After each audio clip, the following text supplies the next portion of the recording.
Professeur des agrégés, si vous voulez. Donc nous accueillons donc le professeur Alain Mercuel. D'abord que nous remercions de sa venue puisqu'il est, il est président de la CME de Sainte-Anne, donc il vient de Paris spécialement pour nous. Vous allez voir qu'il est particulièrement intéressé et nous intéressera sur la question des équipes mobiles puisqu'il est responsable, il est chef de pôle sur l'ensemble des équipes mobiles psychiatrie précarité de Paris et de sa région ou Paris déjà ça fait pas mal. C'est déjà pas mal. Hein. Donc c'est un pôle transversal qui couvre l'ensemble des établissements psychiatriques de Paris et je pense qu'on aura beaucoup à apprendre de sa clinique et de sa pratique. Je le remercie pour cette intervention. Isabelle m'accompagnera, qui est infirmière sur Respire. Je me présente, je suis Isabelle Ressencourt, infirmière sur la structure Respire depuis 9 ans, diplômée infirmière psychiatrique depuis 1986. Voilà. Parce que, ça se dit parce que je suis fière de l'être et je suis très investie dans mon travail et je continue à l'être malgré mon âge qui avance un petit peu.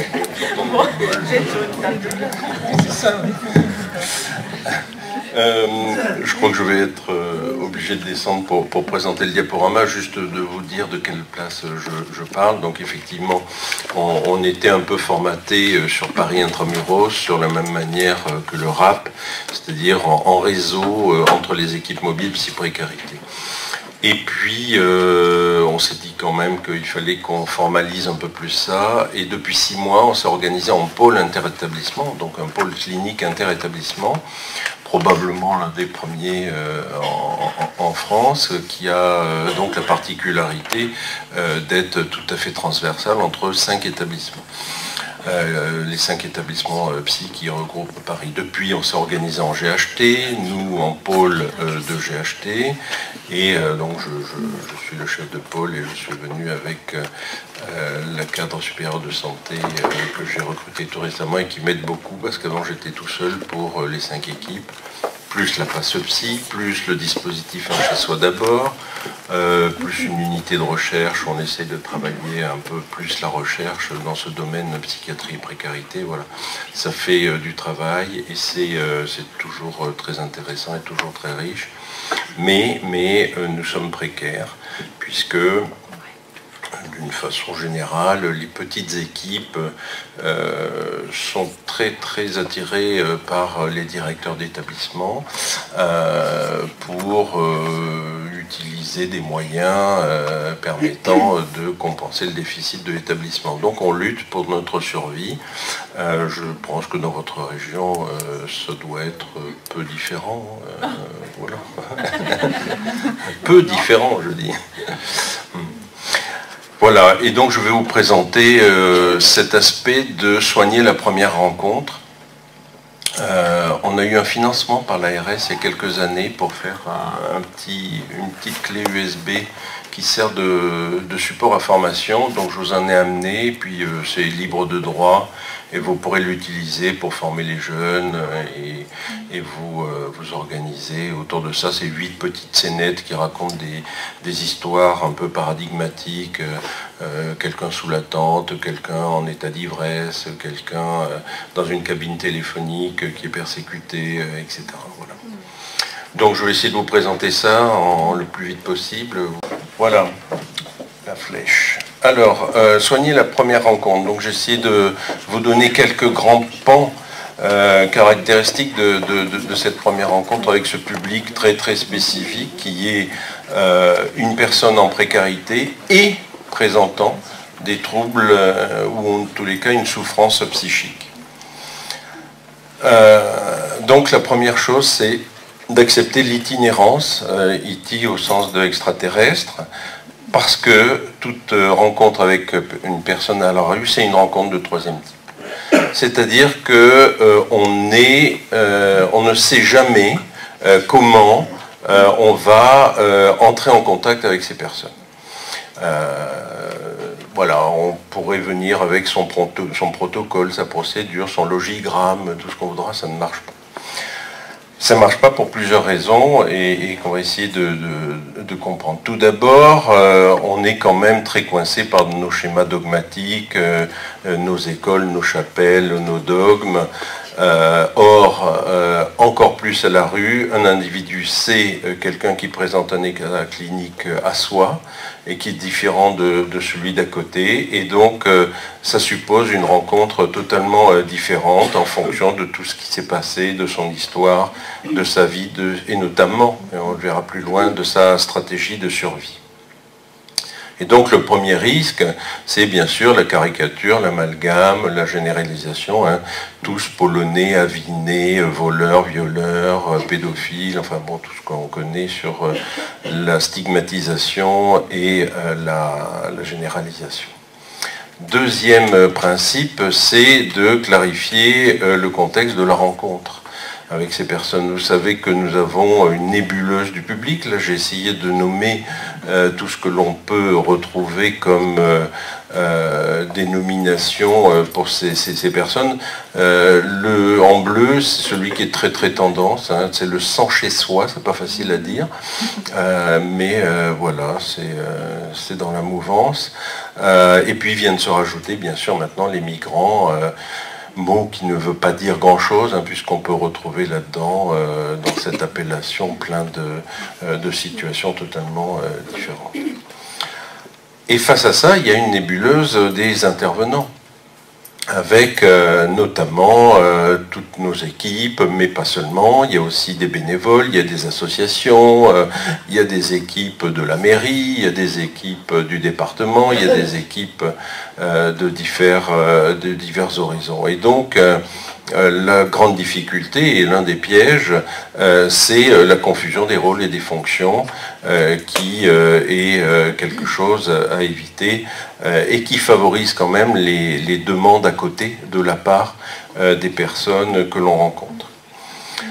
Je pense notamment au dispositif Un chez soi d'abord, où l'une des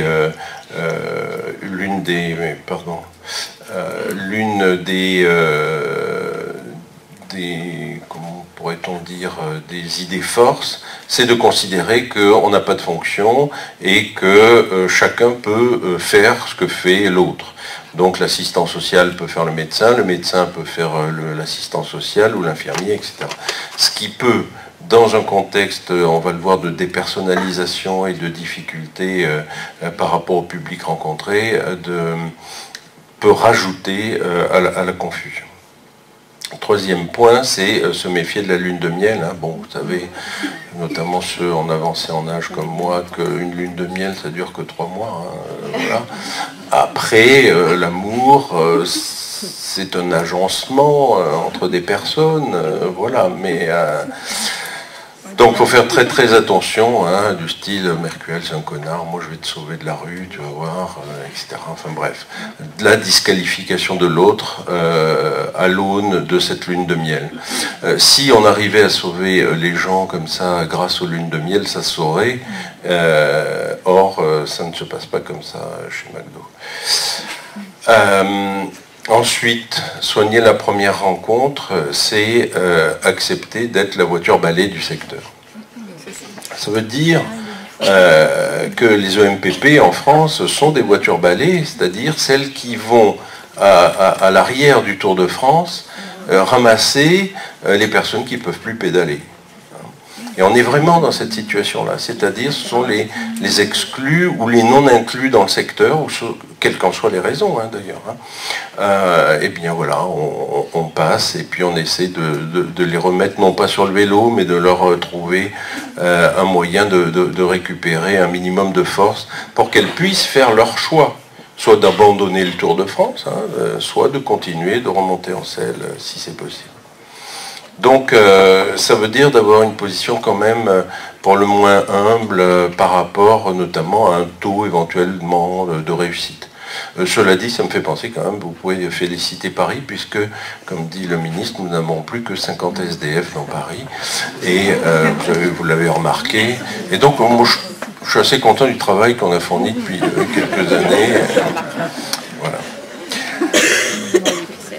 Alors, quand même, s'il y a une diapo à retenir, c'est vraiment celle-là. Hein, c'est le résultat de l'enquête Samantha. 32% de troubles psychiatriques sévères parmi les gens rencontrés à la rue, un hiver donné, c'était il y a 10 ans. Les chiffres sont un peu différents maintenant. Mais enfin, on peut s'asseoir sur ce résultat, et 40% des 18-25 ans. Troubles psychiatriques sévères, ça veut dire 13% de psychotiques, c'est-à-dire 10 fois plus que la prévalence en population générale. D'accord ?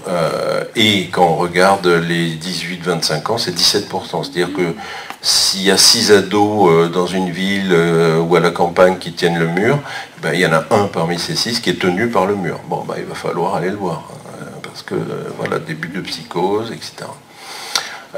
Bon, bien sûr, la dépression, les troubles anxieux, etc. Ce qui est intéressant, c'est au milieu de la diapo, 70% des gens qui avaient été rencontrés lors de cette enquête avaient déjà eu un contact avec les soins psy. 25% avaient déjà été hospitalisés, dont 18% parmi eux sous contrainte. Donc ça veut dire qu'il faut abandonner ce mythe du non-accès aux soins psychiatriques en France. Hein. Les personnes peuvent accéder aux soins. Le problème, c'est de s'y maintenir. Hein, et on voit bien que 75% des gens ayant eu un suivi ne l'ont plus.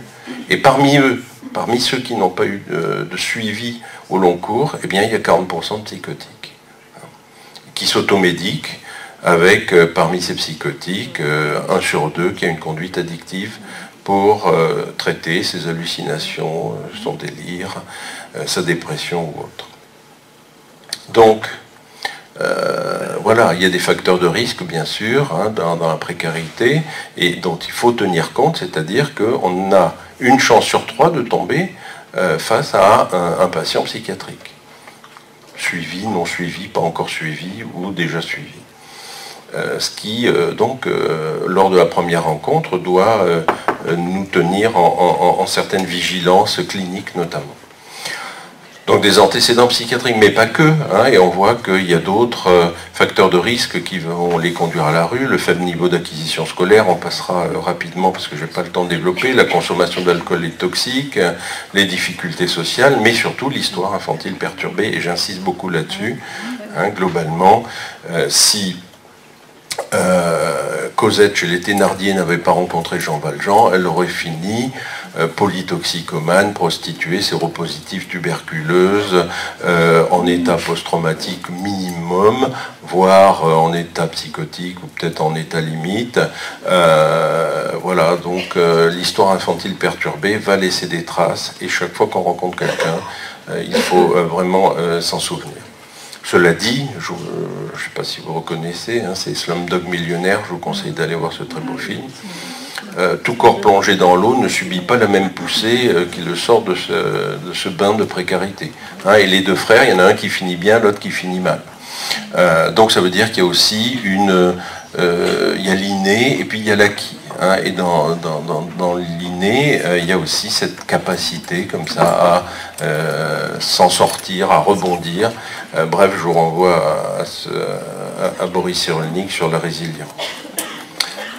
Et donc, quand on voit les événements de vie de ces personnes, hein, comme ça, très très rapidement, un quart ont été placés, un tiers a fugué, 25% des personnes rencontrées ont quitté le domicile parental à 16 ans.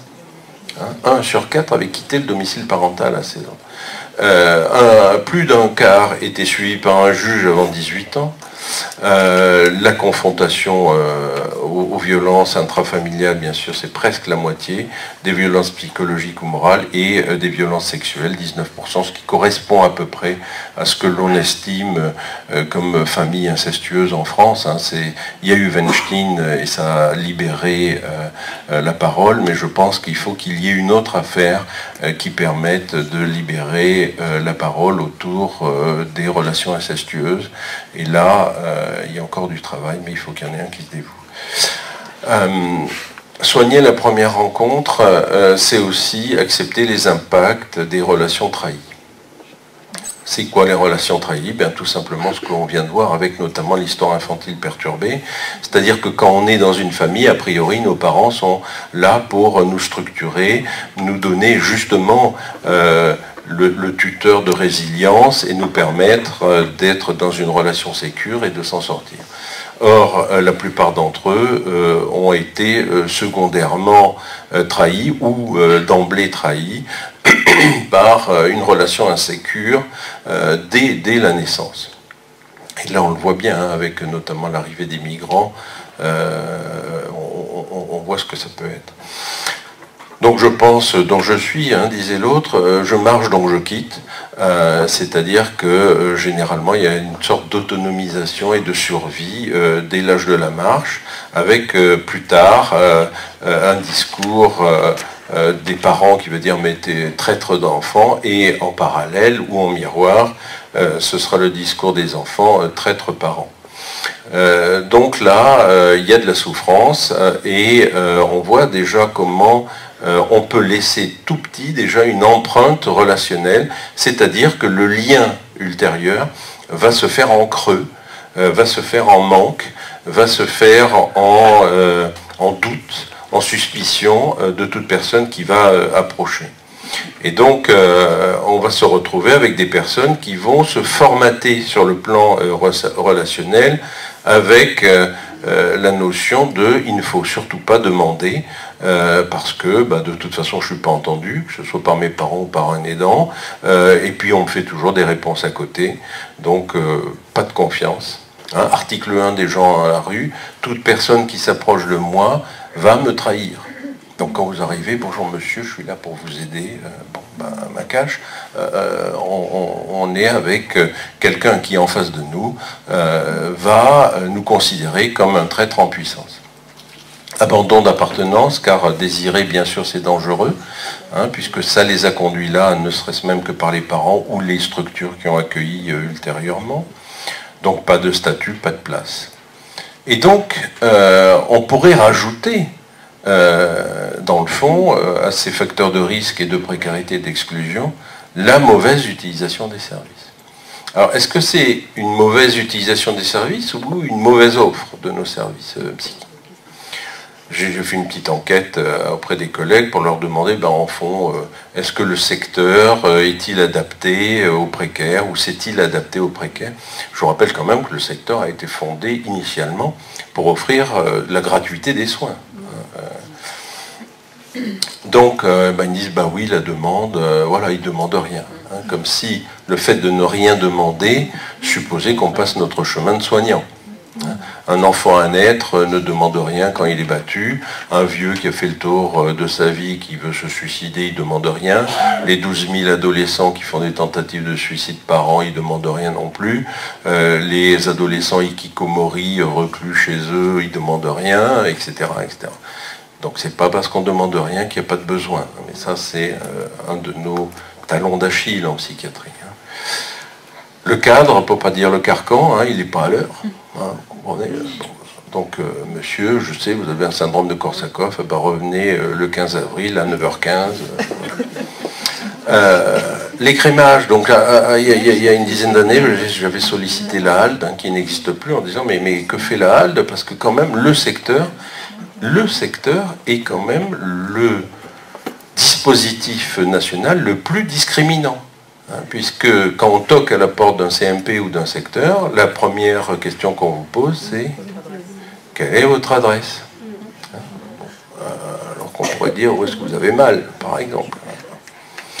Le contexte hospitalier actuel, hein, bien sûr, c'était mieux avant, hein, on le sait.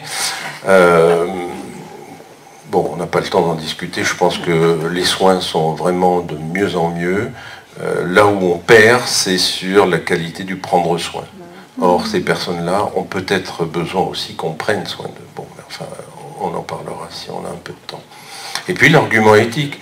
Écoutez, ça suffit, c'est leur choix, hein, ils sont à la rue. Cosette, c'était son choix, de toute façon, donc elle n'avait qu'à pas être là. Soigner la première rencontre, donc, c'est aller vers ces personnes qui ne demandent rien ou qui demandent peu ou qui demandent à côté. Aller vers. Hein, c'est vraiment notre fil rouge lorsque l'on travaille. Alors aller vers pour décoder éventuellement une demande explicite qui, cette demande explicite peut être tout simplement de tout refuser. J'avais vu un SDF qui avait marqué sur ses cartons un jour, comme ça, ici, pas de demande. Il en avait, mais ras la casquette qu'on vienne le secouer. Donc il y a des demandes explicites et qu'on peut tout à fait entendre et comprendre. Et puis il y a des demandes implicites. Voilà, ça c'est un monsieur qui s'est installé devant un hôpital parisien que vous reconnaissez peut-être, qui est l'hôpital Georges Pompidou. Donc à l'entrée de l'hôpital, vous voyez, donc plus bel hôpital de Paris, quand même, donc de France, quand même, donc du monde. Et donc il demande rien. Voilà. Et pourtant, voilà, si on s'installe devant un hôpital, c'est qu'on demande quand même quelque chose. Ou cette personne qui s'était diogénisée, qui ne demandait rien du tout non plus, enfin vous connaissez ces appartements diogénisés, voilà. Bon, on a essayé de travailler une demande un peu plus implicite, en décodant ce qu'elle nous affichait, c'est-à-dire, voilà, vous ne pouvez pas dire que vous n'avez pas de demande alors que vous demandez que ça s'arrête en fin de compte. Donc voilà, aller vers... Et pour faire quoi? Pour essayer de voir si ces personnes ont un trouble du lien, ou une difficulté du lien. Et là, on voit bien que, notamment quand il y a des demandes implicites, eh bien, il faut passer par des médiations. Que ce soit par le corps, que ce soit par le social, que ce soit par d'autres moyens, la création notamment. Donc qu'importe la médiation, pour entrer en lien, eh bien, il faut l'utiliser. Donc c'est une sorte d'itinéraire bis de la rencontre. Donc là, je ne détaille pas trop, mais enfin, c'est ce que je venais de vous dire. C'est la douleur, par exemple. C'est... dans la création, on peut aussi redonner des espaces de créativité à ces personnes qui ne peuvent plus écrire, dessiner, photographier, peindre, que sais-je. Tous les moyens sont bons pour entrer en contact avec eux et rester dans un lien qui commence à instiller un tout petit peu de confiance. Et puis, bien sûr, les aspects sociaux, le renouvellement des cartes d'identité, les certificats, l'accès aux droits. Bon, je passe rapidement. Tout ça n'est pas simple parce que bien souvent, il y a quand même un peu d'alcool qui traîne parmi eux. Et donc, on peut se retrouver avec des personnes comme dans ce film que je vous conseille de voir, vous avez reconnu Orange Mécanique, qui est d'une cruelle actualité. C'est exactement ce qui se passe pour les SDF actuellement, c'est-à-dire malveillance, maltraitance à la rue. Donc on se retrouve, même quand on connaît très bien son code de la route, parfois dans des situations un peu complexes, où, voilà, qu'est-ce qu'on fait, comment on le fait, avec qui on le fait. Bon. Alors, eh bien, on peut se demander déjà si, lors de la première rencontre, une de nos missions n'est pas d'informer sur le type de lien qu'on va nouer avec ces personnes. Et on est souvent paradoxaux. J'ai pris quelques exemples. Qu'est-ce qu'on fait lorsque l'on envoie un message et son contraire? Voilà, ou des choses comme ça. Ça, ce sont bien sûr des photos que j'ai prises qu'en Normandie. Mais aussi, on peut envoyer des messages où voilà, il y a une possibilité de fleurir les lignes jaunes et puis d'avoir des possibilités d'un accompagnement ou d'un suivi qui ne soit pas forcément tout à fait protocolaire ou tout à fait droit. Soigner à première rencontre, c'est aussi repérer le besoin de soins. On a vu là le lien, mais il y a aussi du soin. Et c'est pas parce qu'on est psychotique qu'on a besoin aussi de lien, mais on a aussi besoin de soins. Et là, ces fonctions des différentes souffrances que l'on va rencontrer, bien souvent fonction du temps passé à la rue. Les premiers qui perdent leur boulot, eh bien, sont dans un sentiment de désillusion, de perte d'idéal, d'espoir, de glissement social, mais c'est surtout ce qui prime, c'est le sentiment de honte. Voilà, j'ai perdu mon boulot, j'ai perdu non, ne vous occupez pas de moi, c'est pas la peine. Il y en a qui sont encore plus mal que moi. Donc on est là dans une position de refus, de repli, de retrait, pour pas dire de période réfractaire à une première rencontre. Est-ce qu'ils démissionnent? Est-ce qu'ils se détachent? Eh bien, c'est pas parce qu'ils sont dans le repli et le retrait qu'il faut s'en éloigner, nous, donc plutôt rester en lien avec ces personnes-là. Et puis, si on ne le fait pas, il y a le risque de l'attachement pathologique, hein, avec les dérives que l'on connaît, qui sont très culture dépendantes, avec des embrigadements pour certains, des aspects sectaires pour d'autres, des extrémismes religieux, un idéalisme passionnel parfois, même chez les psychiatres. Voilà. Bon, on peut avoir aussi des positions héroïques, ou voire même de martyrisme en grande précarité. Donc, voilà, ce sont des positions, c'est pas forcément pathologique, mais on voit bien que, et d'ailleurs les autorités s'y trompent pas, la déradicalisation, docteur, c'est vous qui devez vous en charger, hein, puisque quand même ils sont tous malades. Bon, ça se discute aussi. Et puis, certains, au bout de quelques mois, finissent par accepter l'assistance et on les voit là dans des structures d'accueil, que ce soit d'accueil de jour, d'accueil de nuit. Et là, qu'est-ce qui se passe? Eh bien, parfois des périodes de réactivation de maltraitance, hein, où ils se font tabasser, où ils se font voler, et ça renvoie à ce qu'ils ont pu vivre dans le passé, avec une anxiété obligatoire, adaptative. Hein, quelqu'un qui n'est pas anxieux en précarité, pour moi, c'est quasiment atypique, au sens presque psychotique du terme. Si on vit à la rue et qu'on n'est pas anxieux, c'est qu'il y a un problème.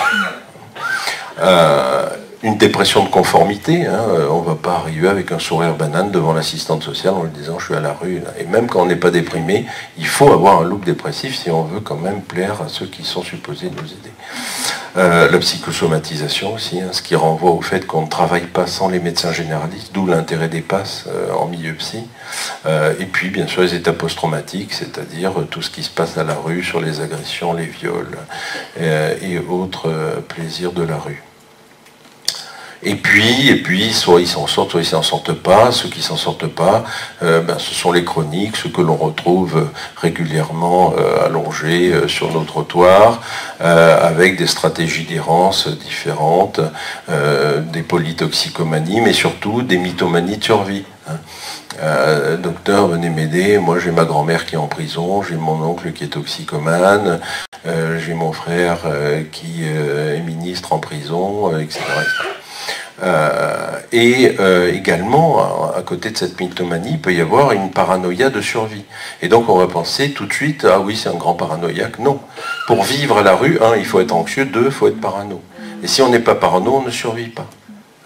C'est-à-dire que quand on va prendre sa douche, il faut embarquer ses affaires, parce que sinon, quand on revient, elles ne sont plus là. Bon. Donc, vous voyez, il y a des positions psychologiques qui font que la première rencontre, elle n'est pas du tout évidente. Et puis, après, il y a ceux qui sont complètement éloignés, après 20 ans de rue. C'est ceux que l'on rencontre qui ont un moi-peau complètement défait et qui ne vivent que pour la minute qui suit. Hein. Donc, quand on rencontre des personnes comme ça, si on leur demande, monsieur, quel est votre projet? Ils nous balancent la bouteille à la tronche, hein, parce que leur projet, c'est où est-ce que je vais manger, où est-ce que je vais déféquer dans une heure, où est-ce que je vais m'habiller, où est-ce que je vais dormir. C'est un projet. Et puis, il y a aussi les migrants. Voilà, je disais tout à l'heure, on reçoit 400 migrants par jour sur Paris. L'ARS nous a demandé de nous occuper des centres d'accueil. Enfin bon, vous avez les mêmes à la maison, je suppose. Donc, voilà. Très compliqué. Hein. Contrairement à la population, j'allais dire, habituelle des EMPP, on se retrouve avec des personnes où il y a très peu de psychose. Hein. Parce que pour venir en tongs et en short et en t-shirt du bout de l'Érythrée, il y a des filtres qui vont faire qu'ils n'arrivent pas jusqu'à nous. Par contre, on retrouve des états post-traumatiques liés à ce qui s'est passé dans le pays, liés au voyage, et puis liés à l'arrivée en Europe où, quand on est en Norvège ou quand on est dans d'autres pays, on n'est pas forcément aussi bien accueilli qu'en France, malgré tout ce que l'on dit. Et donc ça pose des problèmes aussi de cumul, non pas de mandat, mais d'état post-traumatique. Soigner la première rencontre, c'est aussi, premièrement, ne pas nuire. hein, c'est ce qu'on apprend en médecine. Premièrement, ne pas nuire. Donc là, j'ai pris des photos d'intervention de CMP en Normandie également, voilà, où voilà, premièrement, ne pas nuire, surtout quand on a des injonctions préfectorales, que sont nettoyer les rues ou nettoyer les bois. Hein, vous dites, docteur, ils sont traumatisés, tous ces gens-là, c'est bien, donc eh ben, on va déclencher la CUMP, hein, et puis vous allez les chercher. Donc effectivement, ou encore des injonctions un peu plus fortes dans des camps de rétention où on peut avoir des fonctions qui sont tout à fait discutables. Ça, c'est le t-shirt de l'équipe. Qu'est-ce que ça veut dire aussi tout ça? Ça veut dire qu'on peut se retrouver dans des situations où il y a tellement d'intervenants que l'on se retrouve avec du harcèlement d'assistance. Pour pas dire du harcèlement humanitaire, c'est-à-dire trop, c'est trop. Hein, je pense qu'en France, on a tous les moyens qu'il faut. Le problème, et c'est notre problème franco-français, c'est qu'on ne se coordonne pas. Hein, on ne se coordonne pas, pourquoi? Parce que c'est la course à l'échalote, à l'enveloppe budgétaire. Qui Aurore, qui le SAMU social, qui Emmaüs, qui ceci, qui cela, chacun va devoir montrer qu'il a une file active plus longue que celui d'à côté. Hein, bon, et donc on en retombe toujours au même problème. Alors tout cela confère une sorte de nouvelle clinique. De quelle clinique s'agit-il?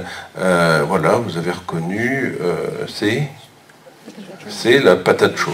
Et alors la question qu'on me pose toujours, c'est qui chauffe la patate? Il n'y a pas de patate auto-chauffante. D'accord? Donc il y a forcément quelqu'un qui a chauffé la patate. Et donc dans la première rencontre, qui a chauffé la patate? Alors comment ne pas être malfaisant? Effectivement, je le disais tout à l'heure, le défi paradoxal, c'est-à-dire qu'on envoie des injonctions, on envoie des choses qui peuvent être comprises de façon de travers. Je pense notamment au glissement social avec quelqu'un, monsieur, vous êtes autonome, vous allez avoir un hébergement, vous allez avoir un logement pour vous tout seul. Bon. Où est-ce que c'est écrit qu'on doit vivre tout seul? Qu'on montre l'étape de la loi où on doit dire qu'on passe notre temps à chercher sa moitié d'orange et quand on est à la rue, on dit monsieur, vous avez un logement pour vous tout seul.